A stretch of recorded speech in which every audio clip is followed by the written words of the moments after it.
जय जय श्री राधे। ओम श्री गणेशाय नमः।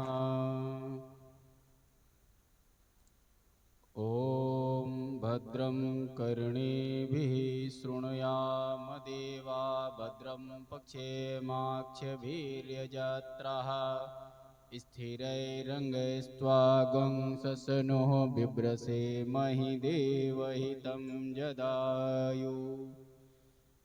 ओम द्योः शान्ति अन्तरिक्षगुं शान्ति पृथ्वीः शान्तिरापा शान्तिरोषधयः शान्ति वनस्पतयः शान्ति विश्वै देवाः शान्ति ब्रह्म शान्ति सर्वगुं शान्तिरेव शान्ति सामा शान्तिरेधिः। बोलिए गणेश भगवान की जय। विश्वेशं माधवं दुण्डिं दण्डपाणिं च भैरवं वन्दे काशीं गुहां गङ्गां भवानीं मणिकर्णिकाम्। रामाय रामभद्राय रामचन्द्राय वेदसे रघुनाथाय नाथाय सीताया पतये नमः। श्री सीताराम आपका कल्याण करें। एक बार सभी लोग जिन तक हमारी आवाज पहुंच रही है जयकारा लगाएंगे। राधे राधे सीताराम। महाराज देवताओं की स्तुति और श्री राम को वरदान स्वरूप विवाह का आश्वासन दिया। शिव जी ने सती जी का पूरा चरित्र देखा था। असुविधा न हो तो स्वयं नटराज का स्वरूप बना करके परीक्षा लिए। एक विचित्र कथा क्यों करुणामयी गौरी मैया कहे गई है। सबसे दयालु, सबसे करुणामयी, सबसे प्रेममयी गौरी मैया क्यों कही गई है। जब त्याग की परीक्षा लेनी होती है तो मां का उदाहरण क्यों दिया जाता है। ममता सर्वोच्च क्यों कही गई है। महाराज जब नट वेश में नटराज स्वरूप में रह करके नाना लीलाएं भोलेनाथ ने करी, एक दिन उन्होंने दया और करुणा की परीक्षा लेनी चाहिए मां की। तो जिस घाट पर नित्य शिवार्चन के लिए मां पार्वती जल लेने जाती थी, उसी घाट पर एक मगर का मायावी बनाया और एक बालक डूब रहा था और उसको खींचकर मगर खाने जा रहा था। मैया ने देखा तो बालक को बचाया। तो मगर ने क्या कहा, हे देवी, ये मेरा भोजन है, इसको अगर आप हमसे छीन लेंगी तो मैं भूखा रहूंगा। तो माँ ने कहा कि तू रोज रोज ऐसे शिकार करता है और कब तक ऐसा चलता रहेगा। तो बोले कि मैया, मैं भी नहीं चाहता हूँ, ना इस हिमालय के किसी भी कंदरा में कोई मगरमच्छ रह सकते हैं, मतलब पानी में। मैं तो एक श्रापित व्यक्ति हूँ, मैं एक श्रापित गंधर्व हूँ और ऋषियों के श्राप वश मैं यहाँ पर मगर बना हूँ। तो माँ ने कहा कि तुम्हारी मुक्ति कैसे हो सकती है? तो बोले, हे माँ, जैसी तपस्या आपने की है ऐसी तपस्या कोई कर ही नहीं सकता है, और तुम अगर हमें अपनी सारी तपस्या दे दो तो मैं मुक्त हो सकता हूँ और ये बालक भी बच जाएगा, नहीं तो हमें भोजन के रूप में दीजिए और आप अपना काम करिए जा करके। तो माँ ने सोचा कि मैंने अपनी सारी तपस्या शिव को प्राप्त करने के लिए की है, मैं जो भी तप कर रही हूँ शिव को प्राप्त करने के लिए कर रही हूँ। अगर किसी की जान बचती है, किसी की मुक्ति होती है, तो मैं अपने भोलेनाथ को प्राप्त करने के लिए पुनः इतने वर्ष फिर से प्रतीक्षा कर लूंगी, लेकिन दो दो प्राणियों की मुक्ति हो जाएगी। कहते हैं उसी समय संकल्प लेकर के अपना समस्त पुण्य उस मगर की मुक्ति के लिए जब दे दिया,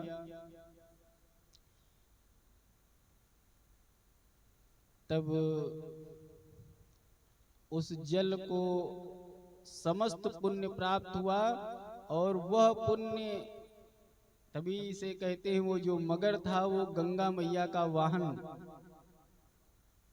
प्रकट हो गया और हाथ जोड़ के कहा, हे करुणामयी माँ, तुमसे दयालु कोई नहीं है। जो लक्ष्य परम लक्ष्य प्राप्त करने के लिए जो आपने तप किया वो हमें एक क्षण में आपने अर्पण कर दिया।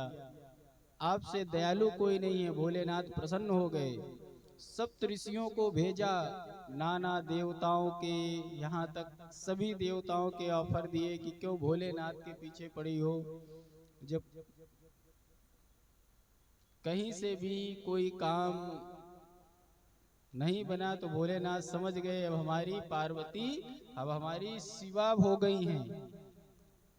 अब कोई भी लक्षण सती वाले नहीं है, परिपक्व हो गई हैं। अब इनके साथ विवाह करने में कोई अवरोध नहीं है। अब जैसे ही हाँ हुई, शिव को आकर के सप्तऋषियों ने बताया, माँ ने सभी को निरुत्तर कर दिया है प्रभु। तब कहने लगे, जाओ हिमालय राज को पत्रिका दे दी गई है ब्रह्मा जी के द्वारा, वो प्राप्त करके लेके आओ। ब्रह्मा जी ने लगन पत्रिका बांची, ब्रह्मा जी द्वारा विवाह का उद्घोष किया गया, और विवाह का जैसे ही बारात का आमंत्रण होता है, सभी लोगों में प्रसन्नता फैल गई। लगे संवारन सकल सुर, वाहन विविध विमान, होई सगुन मंगल सुभग, करई अक्षरा गान। न्योता मिलने के बाद भैया किसी ने भोले बाबा की तरफ हालचाल नहीं लिया। सभी लोग अपने अपने वाहन सर्विस सेंटर भेज दिए, अपने अपने कपड़ों की नाप दे दी, और सभी अपनी मैचिंग भिड़ाने में लगे हुए हैं महाराज। और कोई किसी कैलाश पर्वत पर पूछने ही नहीं आया कि क्या हो रहा है। ऐसा होता नहीं जैसे कार्ड हो जाए तो किसी को ये ध्यान नहीं गया कि भोलेनाथ के यहाँ तैयारी कौन करेगा। सब अपनी अपनी तैयारी में व्यस्त हो गए, और जो जो अपनी तैयारी कर रहा है वो फोन आता है तो कोई देवियां भी नहीं बताती हैं किस दुकान से हम लहंगा लाए हैं, कहाँ से जेवर लाए हैं, क्योंकि वैसा ही सामान कहीं दूसरे के पास ना हो जाए। सभी लोग विशिष्ट बनने के फेर में कि हम विशिष्ट दिखाई पड़े, कोई हमारे जैसा दूसरा नहीं होना चाहिए। तो सब लोग गुपचुप रूप से तैयारी कर रहे हैं, तो कोई पता ही नहीं चला कौन किस तैयारी में है। अब बाबा बैठे हैं, विवाह का दिन आ गया है। कैलाश पर नंदी श्रृंगी तुम्बरू जी ने बाबा से कहा, बाबा आज हमें नगर चलना है बारात लेकर के। तो भोलेनाथ बोले इसमें कौन सी बड़ी बात है, चलो चल देंगे।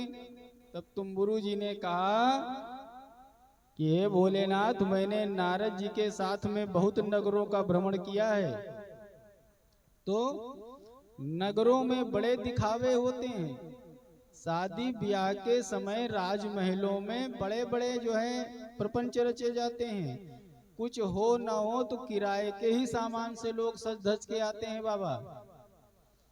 तो भोलेनाथ कहने लगे, फिर हमने तो कोई दुकान भी कभी नहीं देखी है, यही कैलाश पर्वत पे रहते हैं। तो तुम्बरू ने कहा कि बाबा सुंदर से सुंदर बनना चाहते हैं सभी नगरवासी, और सुंदर से सुंदर देखना चाहते हैं। वहाँ दिखावे की परंपरा है, और हमारी टीम तो सब सीधे साधे हैं, बाराती भी नहीं दिख रहे हैं, क्या इज्जत रह जाएगी हमारी। बाबा ने कहा चिंता न करो, जिनको निमंत्रण नहीं गया है या गया है, लाओ डमरू और हमारे श्रृंगी लेके आओ। बाबा ने डमरू बजाया कस के, डम डम डम डम, और श्रृंगी नाद किया, और एक आवाहन किया अपनी भाषा में कि जो कभी भी किसी की बारात में कहीं भी निमंत्रित नहीं किए गए हैं, वे सब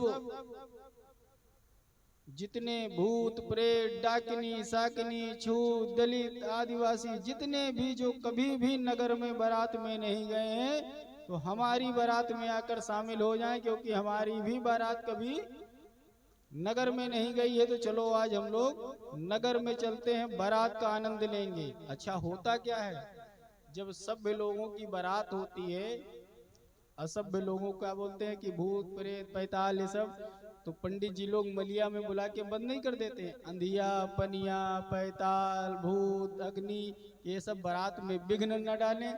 इन्होंने कभी बारात तो देखी नहीं थी, सभी जगह पुरोहित लोग पहले ही इनको बंद कर देते हैं।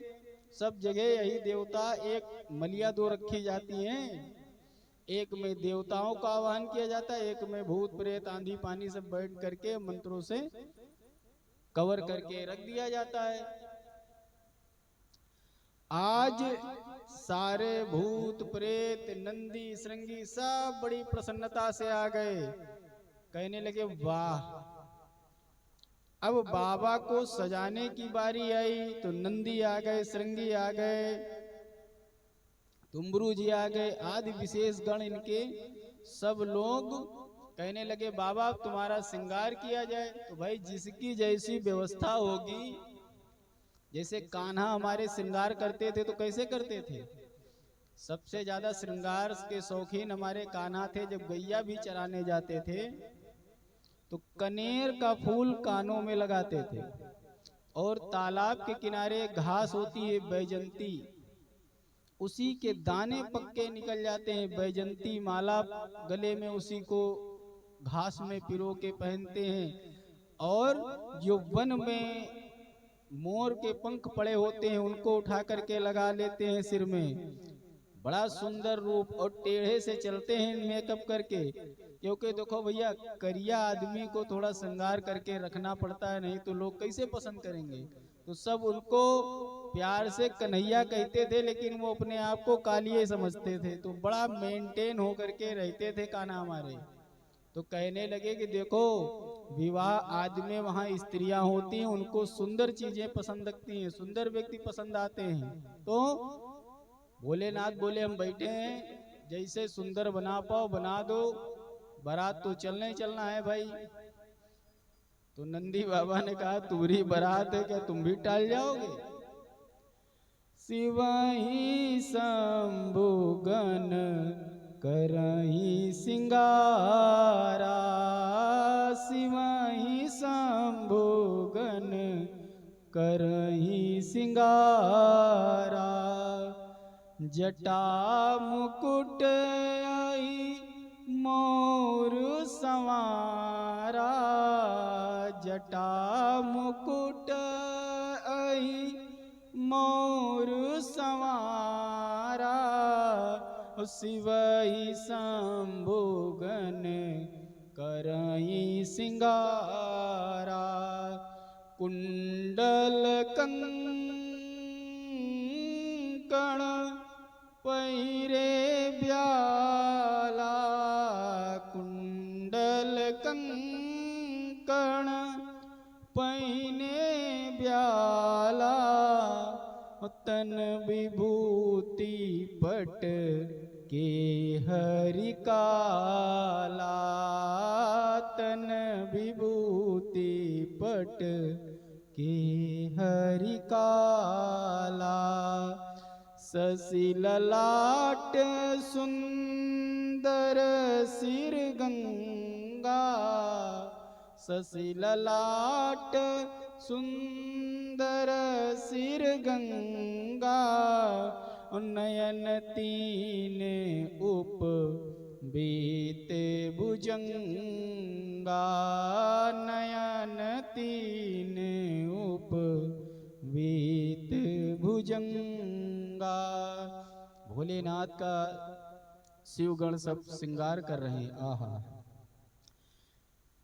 जटा मुकुट अहि मोर समारा जटाओं को बढ़िया से भस्म लगा करके और गुच्छा बना करके मोर बना दिया भोलेनाथ का। और छोटे छोटे सर्पों को लाए जो गोल्डन कलर के बढ़िया थे कि सोने के जैसे चमकदार हों।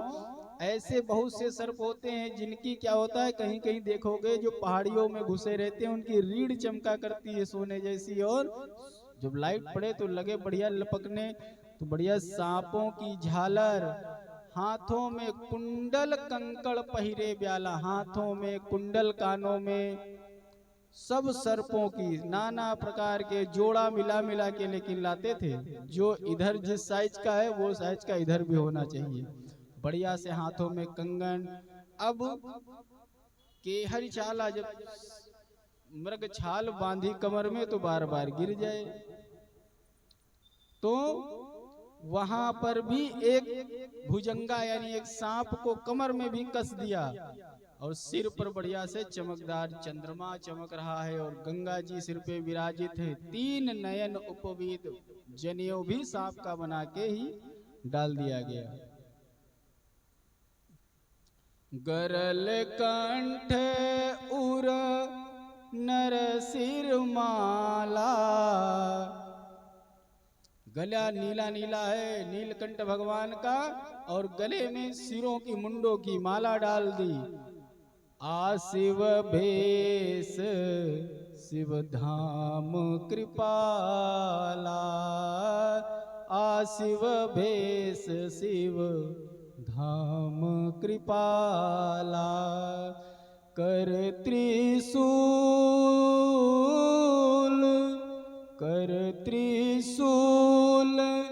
अरुडमरु बिराजा चले बसाहा चढ़ी बाजही बाजा देखी सिवाई सुर त्रिया मुस्काई। अब ऐसा स्वरूप भोलेनाथ कह रहे हैं आशिव भेष। बिल्कुल किसी सभ्य व्यक्ति को वो स्वरूप अच्छा न लगे लेकिन वो जब शिव जी का श्रृंगार है तो वो जब शिवधाम सुंदरता के धाम हमारे कृपालु भोलेनाथ जी को उसमें भी बड़ा आनंद आ रहा है। हाथ में त्रिशूल लिए और बैल की सवारी करके चल दिए तो कहते हैं देख शिवही सुर त्रिया मुस्काई। देवताओं की स्त्रियां देख देख के मुस्कुरा रही। वाह रे भोलेनाथ को देखो आज कितने अच्छे लग रहे हैं। एक और बरलायक दुल्हन जगनाई देखी सिवाई सुर त्रिया मुस्काई। बरलायक दुल्हन जगनाई ऐसे मुस्कुराई कि इनके लायक कहीं दुल्हन भी संसार में नहीं मिलेगी।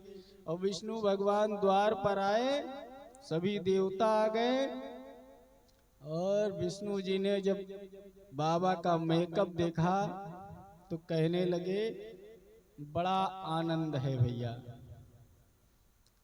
कौन से पार्लर गए थे भोलेनाथ आप, बड़े सुंदर लग रहे हो। और जैसे ही भगवान विष्णु ने सुंदर कहा तो भोलेनाथ परम आनंद से डमरू बजाने लगे और बड़े प्रसन्न हो गए कि चलो मेरे प्रभु को मैं अच्छा लग गया और मुस्कुराहट आ गई, मेरा सजना सफल हो गया। क्या अद्भुत श्रृंगार किया है, सर्पों की लटक, मोर भी सर्पों का, जटा में गंगा चमकता चंद्रमा, कमर में मृगछाला, बैल सवारी, आहा नजर नहीं अटकी। और जब कहने लगे चलो भोलेनाथ आगे आगे, तो भोलेनाथ ने एक क्रिया और कर ली, बैल पर उल्टा बैठ गए। क्यों? क्योंकि उनको देख करके श्री हरि बहुत मुस्कुरा रहे थे, हंस रहे थे। तो भोलेनाथ ने कहा अगर इस स्वरूप से मेरे प्रभु मुस्कुरा रहे हैं, प्रसन्न हो रहे हैं, तो मैं अपनी पीठ नहीं दिखा सकता हूं अपने आराध्य को। तो मुंह उल्टा करके बैठ गए। देवताओं की स्त्रियां कह रही थी कि भैया इनके लायक दुल्हन कहाँ मिलेगी, चलो देखते हैं, क्योंकि अभी गौरा को सबने देखा नहीं था ना। और शिव अनुशासन सुनी सब आए, जो शिव जी के बुलाने से सब आए थे। और प्रभु पद जलज शीस तीन नाए। अब जो शिव जी के बुलाए हुए व्यक्ति आए थे, जो सज्जन बराती आए थे, उनका सुनिए स्वरूप कैसा है। नाना बान नाना भेसा, कैसे कैसे वाहन है, कोई पहिया के ऊपर ही रथ बनाए है, कोई चीटे के ऊपर हाथी बैठती तरीके से बैठा हुआ है। और बिहसे शिव समाज निज देखा, कैसा स्वरूप है। को मुखहीन विपुल मुख काहू, को मुखहीन विपुल मुख काहू, कोई धड़ ही चला रहा है और किसी के धड़ के ऊपर जैसे गुच्छा लगा होता है, कई मुख लगे हुए हैं। और बिनु पद कर को बहुपद बाहु, और किसी के पैर नहीं है, खाली ठूठे ही शरीरे ढनकता चला आ रहा है, और किसी के ऊपर धड़ नहीं है, 10 पैर चले आ रहे हैं। और विपुल नयन को नयन बीना, और रिष्ट पुष्ट को अति तन खीना, किसी के नयन आंखें हैं ही नहीं, और किसी के पूरे शरीर भर में नयने नयन आंखों ही आंखें लगे हैं। और कोई तो इतना हुष्ट मुष्ट है कि चलना भारी हो रहा है, और किसी का शरीर देख लो तो लग रहा है खाली कंकाल के ऊपर खाल जड़ी है। आहा, शिव भक्तों का ये समाज है, शिव गणों का। आज बाबा ने उन्हें भी सम्मान दिया जिन्हें देख करके लोग अब सगुन मानते थे, जिन्हें देवता मानव दानव सभी बहिष्कृत किए हुए थे। किसी ने कहा बाबा ये कहां से बुलाए हो अपने रिश्तेदार, तो कोई कहता है ये बाबा के ही सृष्टि वाले हैं। क्यों? जब ब्रह्मा जी ने रुद्र को आदेश दिया था कि सृष्टि को बनाओ, तो भोलेनाथ ने ऐसी ही सृष्टि बनाई थी यही। तो जब ये सृष्टि बनाई थी तो ये उतने दिन से सब बेचारे, जब भाई घर में कोई शादी हो, बड़े बुजुर्ग की शादी हो न जाए, तो ये सब अपने उन्हीं सृष्टि को भी बुला लिए। नंदी ने सोचा अरे बाबा हम तो अब जब आगे चलने लगे तो किसी ने कह दिया कि भोलेनाथ रथ पे बैठ जाओ, जरा जल्दी पहुंचोगे। अब नंदी ने सोचा अरे पूरी तैयारी हम किए, सारी सजावट हम किए, और मेन मौके पर अगर हम शिव जी को बिठा के नहीं ले गए तो कौन बैल को आगे बारात में जाने देगा, और बारात के सहारे हमको भी सम्मान मिलेगा जगह जगह।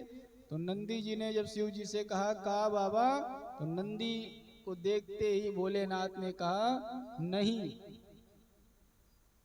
मैं अपने नंदी पर ही सही हूं। आगे आगे शिव जी चल रहे हैं नंदी पर सवार होकर के, पीछे पीछे बारात चल दी। तन खीन को अति पीन पावन को अपावन गति धरे, तन खीन को अति पीन पावन को अपावन गति धरे, भूषण कराल कपाल कर सक सद्य सोनित तन भरे, खर स्वान सुवर श्रगाल मुख गण वेश अगणित को गने, बहु जिनस प्रेत पिशाच जोगी जमात बरनत नहीं बने। इस बारात में गाजे बाजे की कोई जरूरत नहीं पड़ी। इस बारात में गाजे बाजे की कोई जरूरत नहीं पड़ी, क्योंकि सब अपना अपना बाजा खुद ही लेके आए हैं। कोई पीपा पीट रहा है, कोई डिब्बा पीट रहा है, कोई अपना नगाड़ा ले, कोई मुंह से ही जुबान बजा रहा हो कर रहा है, कोई अपने अपने राग में है। अब महाराज यहाँ पर कोई चुप ही नहीं है,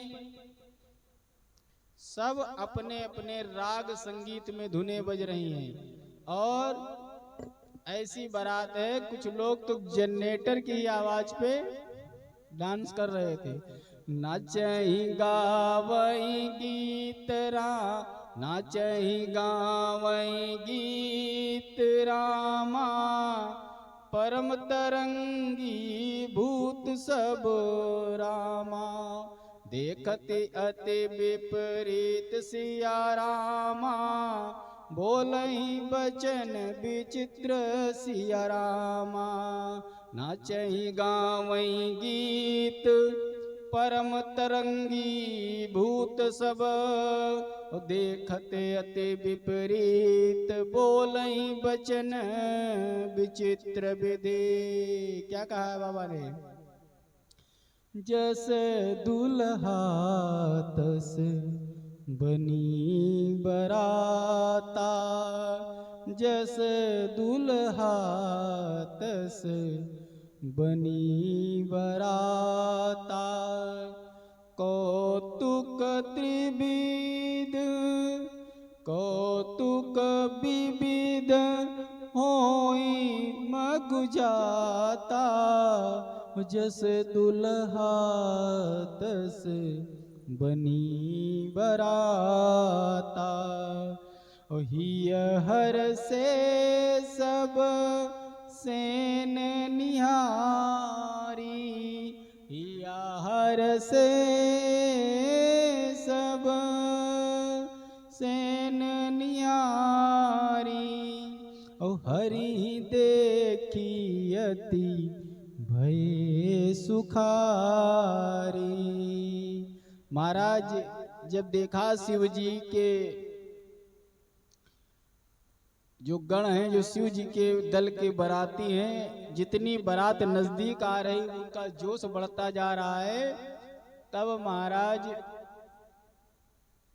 देवताओं की ओर से हरि बोले कि प्रभु आप सीधे बैठ जाओ, ये उल्टा बैठे हो बैल पे। तो बोले कि आप पीछे पीछे चल रहे हैं, तो हम कैसे भाई आपकी तरफ पीठ कर लें। तो कहने लगे वैसे भी हमारे पीछे आपकी आगे बारात को देख के हम लोगों के घोड़े हाथी सब भड़क रहे हैं, तो ऐसा करो कि हम लोग आगे हो जाते हैं, तब आप सीधे हो जाइएगा और चलते हैं। और शिव जी पीछे हो गए, अब हो गए भगवान विष्णु आगे। और जल्दी से जब आगे पहुंचे तो जनवासे में जैसे ही श्री हरि को सब लोगों ने देखा, आहा कितना सुंदर दुल्हा है, तीनों लोकों में ऐसा कोई नहीं है। बड़ा आनंद छा गया। लेकिन किसी ने कहा कि ये वही नहीं, और पीछे बारात आ रही है। जो मेन दुल्हा है, जो दुल्हा है, जो मुख्य बारात है, वो पीछे आ रही है। कौन है? शिव समाज जब देखन लागे, ओ बिडरी चले वाहन सब भागे। महाराज अब जब शिव जी को सबने देखा तो कहने लगे, ये दुल्हा, इसके लिए राजकुमारी इतनी तपस्या कर डाली। और जब बच्चों ने देखा, देखो जब बारात वगैरह चलती है, आती है जनवासे में, तो सबसे पहले बच्चे इकट्ठे होते हैं, चारों तरफ नजर फिराए रहते हैं। तो और घर जाते हैं तो माए पूछती नहीं, ए दुल्हा कैसा है, कौन है, कहाँ। अब तो भाई पहले से वीडियो फोटो हो गया, नहीं पहले बगैर देखे शादी होती थी। तो जब लड़के घर भाग गए और घरों में जाकर के छुप गए, भाई गांव वालों ने पूछा कि क्या हुआ है, तो कहने लगे कि हमसे न पूछो का बात, हम बता न पाए। आज जो जनवासे में गया है वहां अगर बच के आ जाए तो बहुत बड़ी बात है। उस बारात को देख करके कोई जिंदा नहीं बचेगा। अम्मा हम लोग बहुत सौभाग्यशाली थे जो तुम्हारे घर चले आए, नहीं आज तुम्हारा लड़का तो गया था। कहने लगे क्या? कहने लगे अम्मा वहां पर राजा साहब ने पिताजी सबको परसने में लगाया था कि पैर धुलना, पोंछना, सबके टीका करना, सबके ऊपर इत्र छिड़कना और सबको उचित आसन दे करके स्वर्ण थाल में सबको भोजन कराना। तो बोले हाँ, इसमें बड़ी गलत बात क्या? हिमालय राज ने बड़ी व्यवस्था की, अष्ट निधि, अष्ट सिद्धियां, नौ निधियां सब माँ के साथ विवाह में आई हैं, सारी तैयारी कर रहे हैं। सभी गंगा आदि नदियां, समुद्र जैसे सब रिश्तेदार हैं, नदियों जैसे परम रत्न हैं। हिमालय राज के पास कोई कमी तो है नहीं। तो बोले ये सब न पूछो, वहां पर कोई भी एक प्लेट से दूसरी प्लेट पे नहीं जा रहा है प्लेट लेके। तो बोले तो कहें जो पानी पैर धुलने के लिए रखा गया था वो सब तो पी गए, और जो प्लेटें हैं वो ऐसा चबा रहे हैं, उनके लिए बिस्कुट है जैसे। तो पहले उन्होंने बर्तन चबा डाले सारे हैं, फिर इत्र सूंघना छोड़ दो, इत्र पी डाला। फिर महाराज उसके पास गए तो जितने लोग बीच में आए, दो चार परसने वाले गायब हो गए। तब चाचा, दादा, अम्मा सब लोग, अम्मा वो सब किनारे जब खड़े हो गए हैं तो कोई रायता में के कुंड में गिर गया तो रायते में तैर रहा है, कोई पनीर में तैर रहा है, कोई रसमलाई में तैर रहा है, और तैरते हुए को ही दूसरा आता है बर्तन सहित पूरी कढ़ैया पी जाता है। और अम्मा बात सुनो, उसमें आधे लोग तो दिखाई ही नहीं पड़ते हैं, आसमान से आवाज आती, हमको पूड़ी लाओ, हमको पूड़ी लाओ, हमको पानी लाओ। किसको पानी दें, इसको भोजन दें, सब किनारे उड़ गए। तो क्या हुआ, शिव जी की बारात से प्रथम बफर सिस्टम चालू हो गया। सारे परसने वाले किनारे हो गए कि भैया जो जैसे खाए पाओ उसको खाओ, अब कोई तुमको परसने नहीं आएगा, क्योंकि जो जिसको रायता पसंद वो रायता पी रहा है, जो रसगुल्ला के जो है काउंटर पे पहुंच गया तो फिर वो खाली रसगुल्ला ही खा रहा, वो दूसरी चीज की तरफ जा ही नहीं रहा है। अम्मा पूछो ना बारात का क्या हाल है।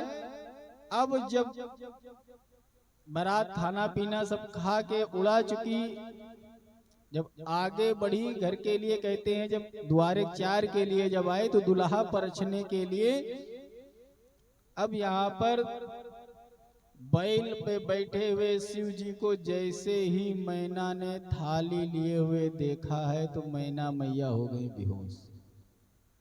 हे राम, पानी छिड़का, हिलाया डुलाया गया, होश में आई। सहेलियों ने कहा पार्वती से सुनो, ये वही है जिनके लिए तुम तपस्या किए हो,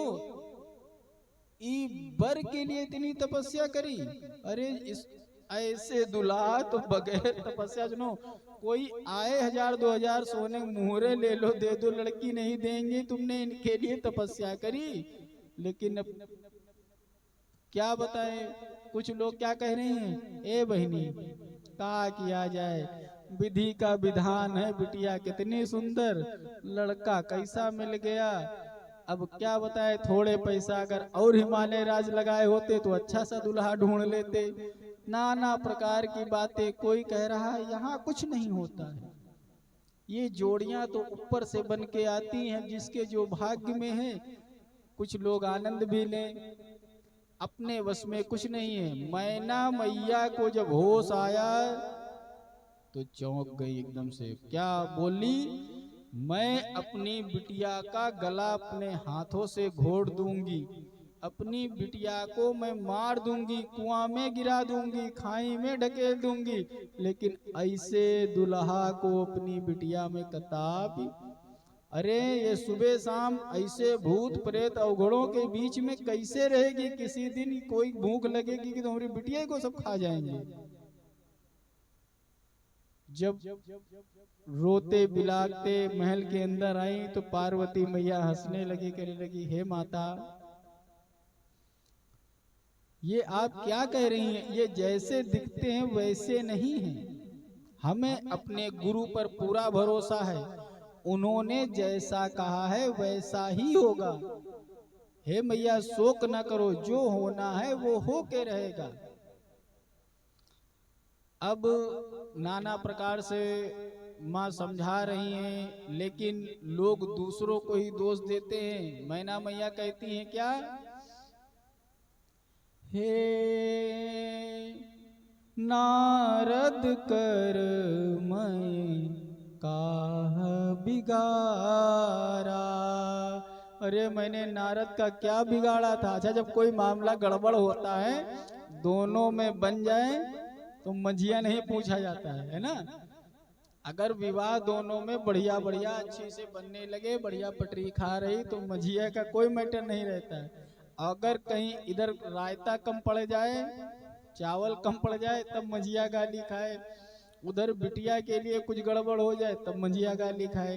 तो नारद जी को कोस रही हैं, मैना मैया कह रही हैं, नारद कर मैं काह बिगाड़ा, नारद कर मैं काह बिगाड़ा, भवन मोर जिन बसते उजारा, भवन मोर जिन बसते उजारा।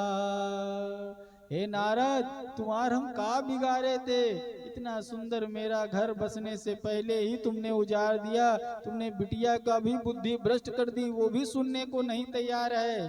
साच व उनके मोह न माया, उदासीन धन धाम न जाया, उदासीन धन धाम न जाया, पर घर घालक लाज न भीरा, बांझ का जाने प्रसव कय पीरा। हे नारद, मैंने तुम्हारा क्या बिगाड़ा था, और सच ही कहा है किसी ने कि ये निर्मोही है, इनके न मोह है, न माया है, न घर द्वार है। का जाने ये सन्यासी आदमी घरेलू लोगों का दर्द, दूसरे घर को खाने वाले, जगह जगह भटकने वाले, इनके कोई लाज शर्म तो है नहीं। ऐसे उदाहरण दिया कि बांझ क्या जाने प्रसव की पीड़ा, जिसके कभी संतान हुई नहीं है वो का जाने संतान का दुख। इनको यही लगा था। जब ज्यादा कोसने लगी तब नारद जी ने सोचा लग रहा है कहीं बारात न लौटा दें। नारद जी सप्त ऋषियों के साथ में पधारते हैं, मैना मैया को पूर्ण घटनाक्रम बताते हैं, भोलेनाथ के स्वरूप का दर्शन कराते हैं और माता आदिशक्ति की तपस्या के बारे में बेटी के रूप में मांगने का पूरा प्रसंग सुनाते हैं और कहते हैं ये आदिशक्ति जगत जननी पराम्बा है जो आपके घर में बेटी रूप में आई है, ये आपने वरदान में मांगा था और यही सर्वेश्वर परमेश्वर देवों के देव महादेव हैं। मैं तनया सत्य सुनो मम बानी और जगदम्बा तब सुता भवानी जन्मी प्रथम दक्ष ग्राजाई नाम सती सुंदर तनु पाई तब हूँ सती संग करही विवाही तब हूँ सती संग करही विवाही कथा प्रसिद्ध जगत कथा प्रसिद्ध सकल जग माई कथा प्रसिद्ध सकल जग माई। जब नारद जी के ऐसे सुंदर वचनों को सुना तो थोड़ा सा ढांढस बंधा, मैना मैया को थाली वाली बटोरने लगी जो फेंक दिया था। सुनी नारद के वचन तब सब कर मिटा विषाद छन मोह व्याप्यो सकलपुर घर घर या सम्माद। जो कण कण में शंकर पूजे उसी को महादेव मिलते हैं। आज ये सत्य हो गया। आज ब्रह्मादि देवों के कहने पर श्री हरि आए और हाथ जोड़े, भोलेनाथ ये रास्ते में आए हो आप तो धूल धक्कड़ ज्यादा हो गए हैं। नियम है जब बारात विवाह के लिए अंदर घर में दूल्हा जाता है तो पुनः कपड़े वगैरह बदल देता है नहा धो करके। तो जो वस्त्र ससुराल में मिलते हैं वो पहन लिए जाते हैं, सम्मान होता है। महाराज जब भोलेनाथ ने कहा आपको मैं जैसा दिखूं, आप जैसा कहेंगे वो तो मैं करता ही। अगर आपको लग रहा है कि मैं इसमें अच्छा नहीं लग रहा हूं तो सभी ने प्रार्थना की और भोलेनाथ ने दिव्य रूप धारण कर लिया, नहा धो करके निकले हैं। उसी दिव्य रूप में जब सभी लोग शिव जी को देखते हैं तो आजकल समझ रहे हैं, जानते हो क्या है? आप लोग एक मंत्र का प्रयोग ज्यादातर करते हो। हमारे शिव जी को जैसे ही शिव जी को आप दिमाग में लाते हो तो क्या दिमाग में स्वरूप आता है? काले कलूटे एकदम से खूब ज्यादा होंगे। शिव जी का स्वरूप जब निकलता है ना, कर्पूर गौरम, कपूर के समान सुंदर हैं, गोरे हैं। कर्पूर गौरम करुणावतारम। और सुंदरता का क्या है? संसार की जो सार है सुंदरता का, संसार सारम भुजगेंद्रहारम सदा बसंतम हृदयारविंदे भवम भवानी सहितं नमामि। भवम भवानी सहितं नमामि। महाराज ऐसा दिव्य स्वरूप है आज शिव शिवा का, देख करके समस्त सुंदरता की एक उपमा हो गई। क्या हुई? सत्यम शिवम सुंदरम, सत्यम शिवम सुंदरम, शिव पार्वती विवाह की रीति विधि विधान से बाबा तुलसीदास जी कहते हैं, गही गिरी से कुश कन्या पानी, गही गिरी से कुश कन्या पानी, भवई समर पे जानी भवानी, पानी ग्रहण जब कीन महेशा, हियर से सकल सुरेशा। विवाह संस्कार के बाद महाराज हिमालय राज ने बहुत सारी उपहार सामग्री दी। यहाँ विवाह के बाद उपहार कहा गया है, लेकिन विवाह के पहले जो मांग रखी जाती है वो उपहार नहीं होती है कि पहले जो प्रसन्नता से दान में दे दिया जाए, और जो अपनी पुत्री की प्रसन्नता के लिए समस्त दिया। तो कहते हैं क्या, दायज दियो सब भांति पुनि, कर जोर हिम घर कहो, दायज दियो सब भांति पुनि, कर जोर हिम घर कहो, का देव पूरन काम शंकर चरण पंकज गई रहो। मैना मैया ने पार्वती जी को उपदेश दिया ससुराल में कैसा व्यवहार करना चाहिए।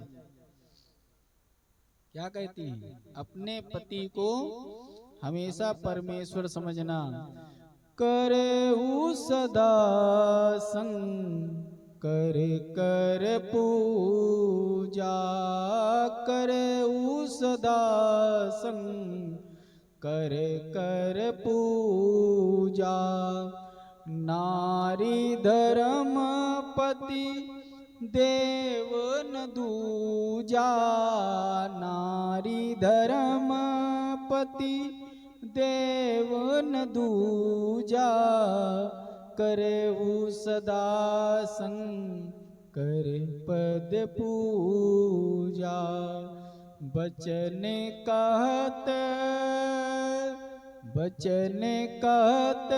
भरी लोचन भारी, बचन कहत भरी लोचन बारी, बहुरी लाई उर लीने कुमारी, बहुरी लाई उर लीने कुमारी। उपदेश दे रही हैं, समझा रही हैं और बार बार गले लगाकर रो रही हैं। विदाई हुई, शिव जी कैलाश पर आ गए। जब ही शिव कैलाश आए, सुर सब निज निज गवन भवन सिधाए, करई विविधि विधि भोग बिलासा, गणन समेत बसही कैलासा, तब जन्मे वो खड बदन कुमारा, तारक असुर समर जेहि मारा। बोलिए राधे राधे सीताराम। नमः पार्वती पते हर हर महादेव। बोलिए शंकर भगवान की जय। स्वामी कुमार खड़बदन, स्वामी कुमार खड़बदन कार्तिकेय महाराज की जय। अपने अपने गुरु गोविंद की जय। इस प्रसंग को जो कोई भी सुनता है उसके घर में शीघ्र मंगल कार्य होते हैं। घर में विवाह आदि कार्यों में अवरोध लगा हो तो इस प्रसंग को अवश्य सुने। भोलेनाथ और माँ पार्वती की कृपा से आपके सभी मनोरथ सिद्ध होंगे। बोलिए नमः पार्वती पते हर हर महादेव। श्री राम जय जय राम, श्री राम जय जय